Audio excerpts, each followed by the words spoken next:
बिहार विधानसभा चुनाव अब अपने निर्णायक और सबसे अहम चरण में प्रवेश कर चुका है। राज्य की राजनीतिक फिजा में इस वक्त केवल एक ही चर्चा है, कौन बनेगा बिहार का अगला मुख्यमंत्री।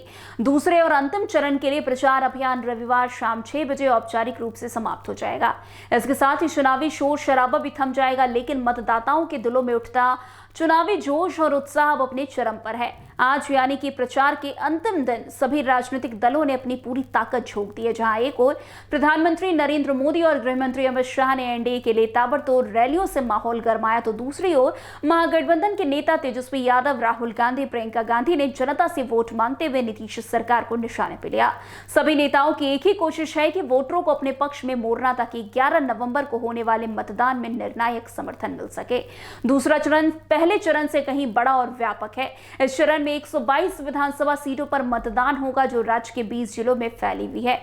यह चरण कई दिग्गज नेताओं की साख से जुड़ा है, जिसमें कई वर्तमान मंत्री, पूर्व मुख्यमंत्री और विपक्षी दलों के नेता शामिल है। चुनाव आयोग के मुताबिक इस चरण में कुल 1302 उम्मीदवार मैदान में है, जिनमें से 1165 पुरुष उम्मीदवार शामिल है। इस चरण में 3.7 करोड़ से ज्यादा मतदाता अपने मताधिकार का प्रयोग करेंगे। इसमें 1.95 करोड़ पुरुष और 1.74 करोड़ महिलाएं शामिल है। राज्य के ग्रामीण और शहरी दोनों इलाकों में लोगों का उत्साह देखने लायक है। पहले चरण में 64.6% मतदान हुआ था, जिसे चुनाव आयोग ने बेहद उत्साह पूर्वक बताया था। खास बात यह रही कि बेगूसराय जिले में सबसे ज्यादा 67.32% मतदान हुआ, जबकि शेखपुरा में सबसे कम 52.36% रहा।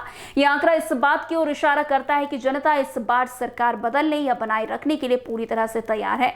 बिहार की सियासत इन दोनों दो बड़े गठबंधनों के इर्द गिर्द घूम रही है। एक तरफ सत्तारूढ़ एनडीए, जिसका नेतृत्व भाजपा और जनता दल यूं कर रहे हैं, तो वहीं दूसरी ओर महागठबंधन, जिसमें राष्ट्रीय जनता दल, कांग्रेस और वामपंथी दल शामिल है। वैसे एनडीए इस चुनाव को विकास और स्थिरता की लड़ाई बता रही है, जबकि महागठबंधन इसे परिवर्तन और बेरोजगारी के अंत की लड़ाई करार दे रहा है। भाजपा नेताओं का कहना है कि भारी मतदान एनडीए के पक्षों में जा रहा है, और ये मुख्यमंत्री नीतीश कुमार के सुशासन और प्रधानमंत्री मोदी के नेतृत्व पर जनता के विश्वास को दर्शाता है। वैसे दूसरी ओर राजद नेता तेजस्वी यादव ने एनडीए पर बेरोजगारी, महंगाई और भ्रष्टाचार के मुद्दे को लेकर तीखा हमला किया है। उन्होंने अपनी रैलियों में बार बार ये दोहराया है कि अगर महागठबंधन की सरकार बनी तो राज्य में 10 लाख सरकारी नौकरी की भर्ती की जाएगी। उनका ये वादा युवाओं के बीच काफी लोकप्रिय हुआ है। कांग्रेस नेता राहुल गांधी, प्रियंका गांधी ने भी अपनी सभाओं में बेरोजगारी, किसान, महिला सुरक्षा के मुद्दे को उठाते हुए भाजपा जेडीयू सरकार पर खूब निशाना भी साधा है।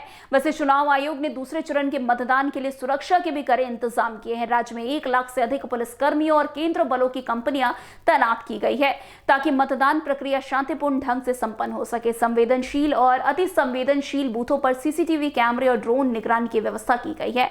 मुख्य निर्वाचन अधिकारी ने बताया है कि इस बार विशेष रूप से महिलाओं और दिव्यांग मतदाताओं के लिए सुविधाजनक मतदान केंद्र बनाए गए हैं। साथ ही ग्रामीण केंद्रों में मतदान प्रतिशत बढ़ने के लिए मतदाता जागरूकता अभियान चलाया जा रहा है। वैसे आपको बता दें, अब जब प्रचार थम जाएगा तो सारा ध्यान 11 नवंबर पर केंद्रित होगा। इसी दिन बिहार के 20 जिलों के मतदाता 122 विधानसभा सीटों पर अपने प्रतिनिधियों का चुनाव करेंगे। नतीजे 14 नवंबर को घोषित होंगे, जब यह तय होगा कि राज्य की कमान किसके हाथ में जाएगी। इस बार का चुनाव केवल सत्ता परिवर्तन का सवाल नहीं, बल्कि यह तय करेगा कि बिहार आने वाले 5 सालों में किस दिशा में आगे बढ़ेगा और विकास के रास्ते में किस तरीके से बदलाव जो होते हैं। तो आज की इस खबर में बस इतना ही। अन्य खबरों में हमारे साथ ऐसे आगे बने रहे और देखते रहे। तब तक के लिए NBC 24 धन्यवाद।